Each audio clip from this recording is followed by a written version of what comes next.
podcast Collaboration Over Competition. On est ici à Québec, particulièrement à Lévis, avec Dr. Gabriel Beauchemin. Et on va parler aujourd'hui d'un sujet qu'on aime les deux, au niveau du visage, puis ici, plus particulièrement, un sujet qui le passionne, le facelift. Donc, merci d'avoir accepté l'invitation. Merci de m'avoir invité et de me recevoir dans ta clinique ici à Lévis. Ça me fait plaisir de visiter, puis c'est super. Donc, les facelifts, est-ce que c'est la même chose maintenant qu'il y a 20 ans? Qu'est-ce qui a changé? Qu'est-ce qui a changé? Je te dirais même que dans les 5 dernières années, je pense que ça évolue énormément. C'est un champ qui évolue continuellement. Puis, dans le fond, la grosse différence entre ce qui se faisait il y a 20 ans puis maintenant, c'est beaucoup au niveau des techniques qui sont utilisées. On travaille beaucoup plus en profondeur sur la structure, beaucoup moins à juste tirer sur la peau, ce qui permet d'avoir des résultats qui sont plus cohérents puis qui sont plus esthétiques et moins tirés. Et puis, l'autre chose qui a changé, je pense, c'est qu'on va beaucoup combiner les traitements. Donc, on va travailler tous les tiers du visage. On part du front, on descend jusqu'au bout. Versus pas juste le milieu tiré. Exact. Pour que tout fit ensemble puis que le résultat n'ait pas l'air non naturel. Fait que le but, je pense aussi, maintenant, on est vraiment dans une ère que les gens veulent un résultat plus naturel et se ressembler. Exact. Les gens veulent reculer l'horloge de 10 ou 15 ans, mais pas transformer leur visage, juste se ressembler, eux, ce qu'ils étaient il y a 10 ou 15 ans. Puis c'est en allant traiter le sourcil, les paupières, le visage, le cou, c'est quand tout fit ensemble, c'est là que ça donne des beaux résultats.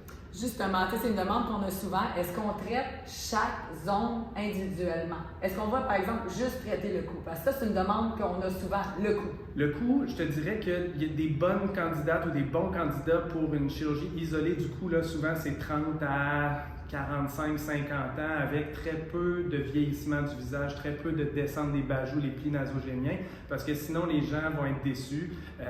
On a des très belles chirurgies maintenant au niveau du cou, puis je pense que c'est une des choses qui a évolué beaucoup dans les dernières années, c'est qu'on traite plus le cou en profondeur. Ce que j'explique souvent aux gens, c'est qu'on est en train de modifier un peu les fondations pour aller remettre la ligne plus horizontale au niveau du cou, redéfinir l'angle au niveau du cou. On n'est pas juste en train de tirer sur la peau, on vient vraiment travailler les glandes, le muscle.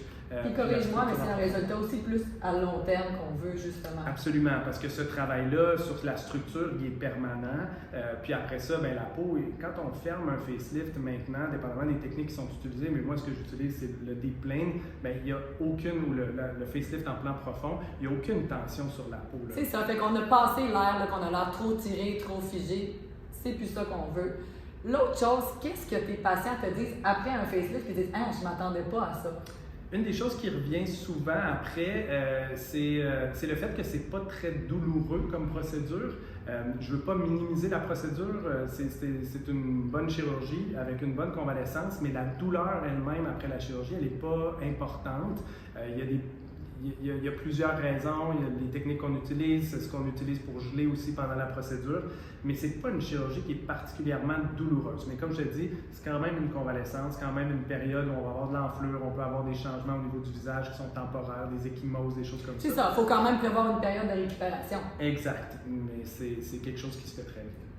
Bon, sujet d'actualité, parce qu'on le sait, moi j'adore faire des injectables sur moi et sur les autres. Donc, est-ce que les injectables viennent nous nuire à notre futur facelift, qu'on parle de toxines, d'agents de compléments ou de biostimulants?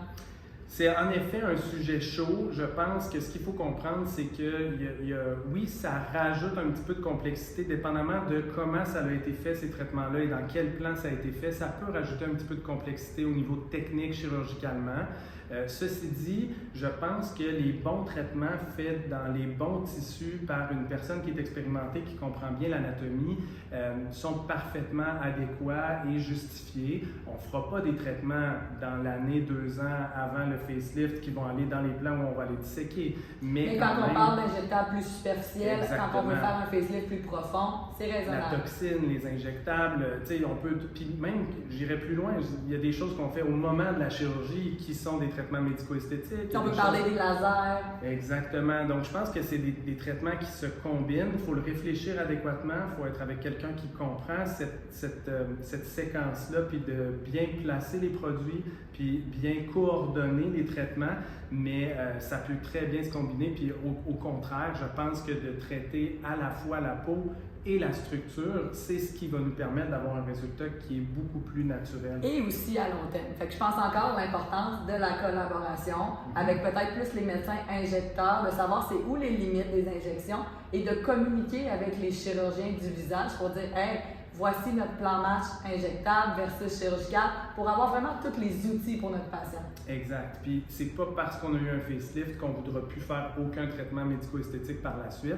Au contraire, on va vouloir garder le résultat qu'on est allé chercher au moment du facelift, puis on va vouloir se faire un plan pour la suite des choses pour garder ce résultat-là dans le temps. Pour vraiment avoir un entretenir, puis avoir aussi gardé cet effet plus naturel. Puis je pense que c'est ce qui est la beauté de médecine esthétique en 2026, c'est qu'on peut combiner toutes les nouveautés qu'on a et les combiner ensemble pour avoir un bel effet. Dernière question plus philosophique. Si tu pouvais rester à un âge pour le reste de ta vie, quel âge resterais-tu et pourquoi? C'est une bonne question. Écoute, je suis très heureux à l'âge que j'ai actuellement, à l'aube de la quarantaine. J'ai des beaux enfants en santé, j'ai une belle carrière, je suis heureux, puis je pense que c'est un bel âge. Je vais commencer à vieillir un petit peu, fait que je vais avoir besoin de toi. Donc, à me voir pour les injectables. Je vais avoir besoin de toi dans les prochaines années. Merci d'avoir écouté cet épisode sur le visage. Merci à Dr. Gabriel d'être venu dans mon podcast Collaboration Over Competition. Ça m'a fait plaisir de t'avoir. Pareillement. Et on se retrouve pour un prochain épisode.